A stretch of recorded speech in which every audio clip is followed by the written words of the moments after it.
So my name is Shillah Mandava. Yes, I'm self-employed. I'm a jack of all trades.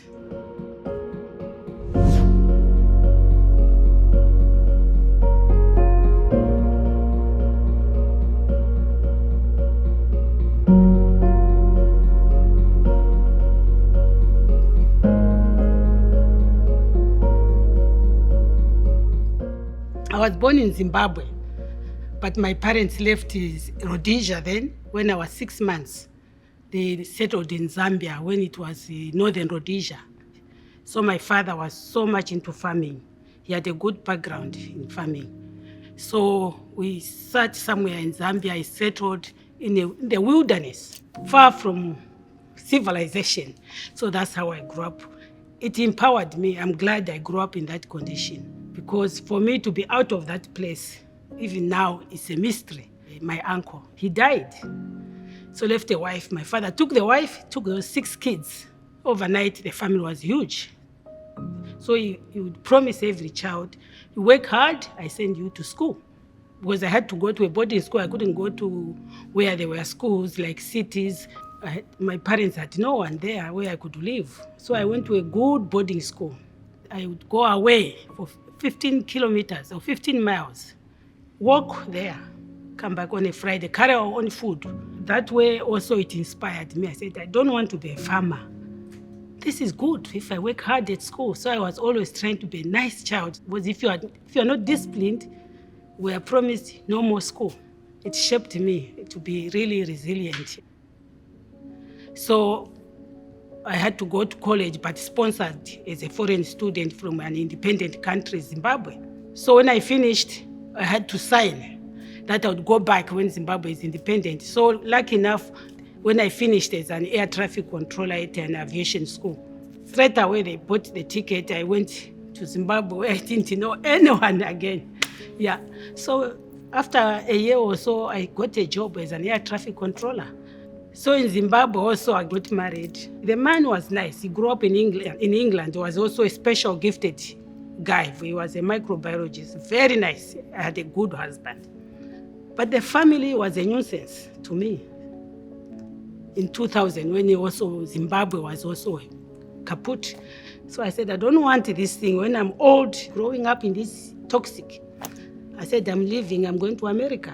Because I had to work at night as a caregiver, go to school during the day, because I sponsored myself as a foreign student. It's not easy. I was exhausted. I got depressed. And someone just said, oh, they are taking Zimbabweans in Canada. So when I came, because I drove, I was so depressed. I wanted to die when I was leaving. I said, I'll drive to Vancouver. If I die on the way, it's okay. If I arrive, I'll be a cleaner, so that I see how other people live. Maybe I'll find what I'm looking for. So when I got my work permit, the first thing I went to Port Coquitlam, there was a company called Dust Finders for cleaning. So I went there, I said, I want to be a cleaner. Where I went to clean, I find the woman had a bandage in the head. The woman said, sit, let's talk. We talked. He says, I want you to clean for me twice a week. I'll give you 12 hours and then leave cleaning. And then one day I want you to take care of me. I said, okay, fine. Well, she said, I'm sick. Since you say you did a degree in nursing, I think you are the right person. You can take care of me. That's where I live now. I rent the basement.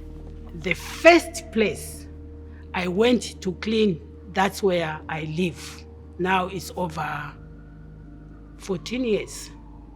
But the lady died 2013. So when she died, I was so sad. They sent me for counseling again. So when I went for that thing, the first thing I said, for the first time, this is the thing. I'm not sad about dying, because I learned how to care for people who are dying. That's my core. The story is this. I was, just before I went to school, to grade 1, that was around 8. So mostly I took care of my siblings. So I was carrying one of my brothers on my back. We were playing in the garden. There are gardens in the countryside. Barbed wire. We started a fire. So we ran, and I still remember, I went under, but I was carrying another baby. I went under. My brother was wearing tough clothes. He was caught in that barbed wire. The fire came and consumed him. Screaming until he died. Like, we screamed and screamed. My mother, finally they heard, maybe a neighbor said the kids are screaming, I don't know what's going on. They came running. My mother, she fell, I think, to seeing the son gone. That thing stayed with me. And I couldn't open my mouth. My parents didn't say anything to me. Maybe I blamed myself. That I was the oldest. I should have done something. But I went with that thing. That thing was a load for all through my life. Even when I got married. When I got married, I didn't want to have kids. I didn't even mention the story to my ex-husband. It's okay because now I talk about it. Imagine over 50 years, I didn't open my mouth. Nothing. There's nothing as hard as something you keep it on your own, alone. Then I found there were these people talking about religion. And one of them was Gary. The way he explained, I said, this is what I'm looking for. It will help me find my own way of seeing what is this thing, what they call life. Gary talked to me in a gentle and very welcoming. And for sure, I said, I'm not going to look back. I'm not going to go back to the rock bottom I was. I'll never go back to that pit again. No.